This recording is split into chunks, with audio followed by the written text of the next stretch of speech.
What's going on, YouTube, fam? It's your boy Tony 2 times, and we back with another episode of Hood Tales, man. Before I start, be sure to tap that like button. Definitely watch this video to the end so you can hear the full story and all the details in the case. For my day one fam, y'all already know it's all love. Thanks for tuning back into another episode. If you're new to the channel and you feeling the content, feel free to subscribe. Definitely hit that notification bell so you can be notified every time we drop a new video. Oh yeah, feel free to share the channel with your peoples. Everybody is welcome. With that being said, let's get right into the story. When most relationships start off, it can be one of the best feelings in the world. When y'all are still in that honeymoon stage, vibing, getting along, and falling in love with each other. For some, they still believe in the traditional way of life. They might want that feeling forever, feel like this is their person, and want to get married. Once you say I do, it's a whole different ball game though, that a lot of people feel like they are ready for until you get behind those closed doors with your spouse. Have to share space together, finances, problems, personalities clash, the arguments come, and reality sets in. That marriage is hard work. For some, they understand what they signed up for better or for worse, and they come to a mutual understanding and work things out. But for others, it can be a little bit too much, and as quick as they said I do, it's just as quick as they are ready to sign on papers and get a divorce. Leaving a relationship or marriage can be hard, especially if one person is still attached and wants to work things out. While you are thinking that chapter is closed in your life and you are ready to move on, for some, they might even be ready to date again right away. But depending on your partner, that can be dangerous. Some really believe in till death do us apart, and letting go could come at a price. And on this episode of Hood Tales, we'll be taking it to West Palm Beach, Florida, to discuss the case of a man who caught his wife in the car with another man and crashed out. Back in 2018, Robert Finney was a 35-year-old man enjoying life in the Sunshine State.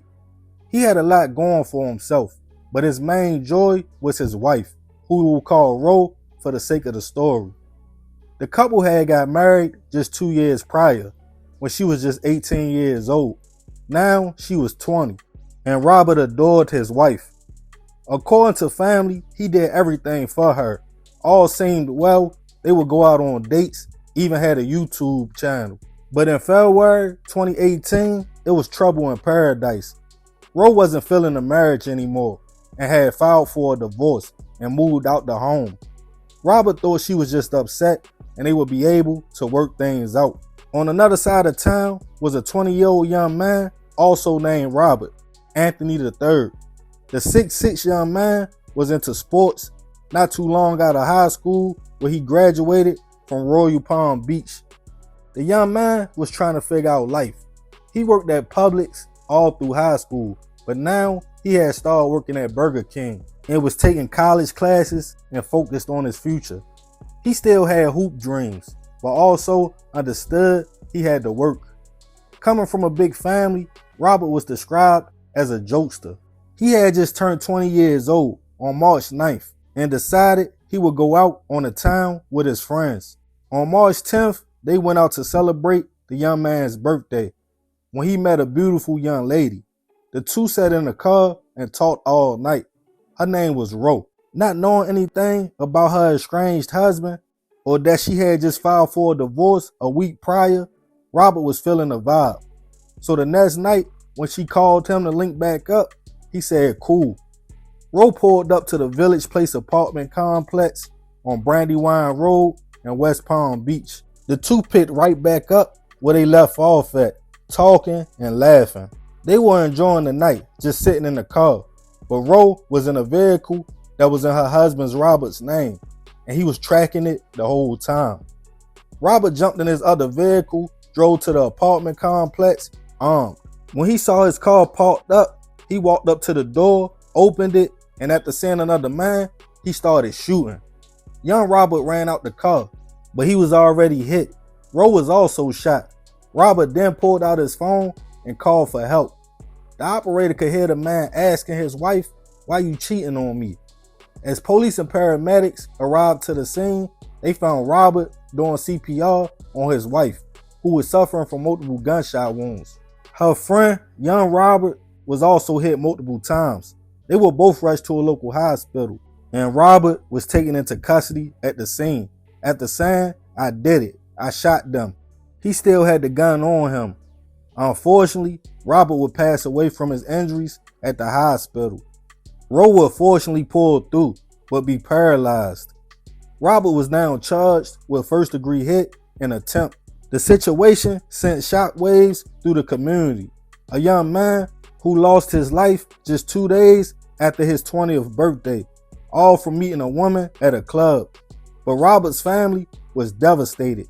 They felt like the young man didn't deserve that, as his mother and father spoke out. They stated he didn't know she was married, and he was an innocent young man, just trying to have fun. At Robert's first bail hearing, he was denied bond, as young Robert's family filled the courtroom. And as the case started making its way to trial, emotions ran high. Prosecutors painted the situation as a jealous, estranged husband who stalked his wife, tracked her down with intentions to take her life. But Robert's attorney painted a different picture of a man thinking his car was being stolen because of the location it was in. He called his wife, and when she didn't answer, he grew concerned.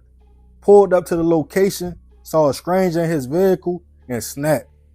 Robert took the stand in his own defense and pointed out his movements from that night. As some of young Robert, the victim's family, had to be removed from the courtroom due to anger and outbursts.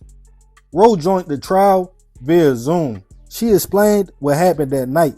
She claimed Robert wanted to take their lives. He could have just talked to them, but instead he shot.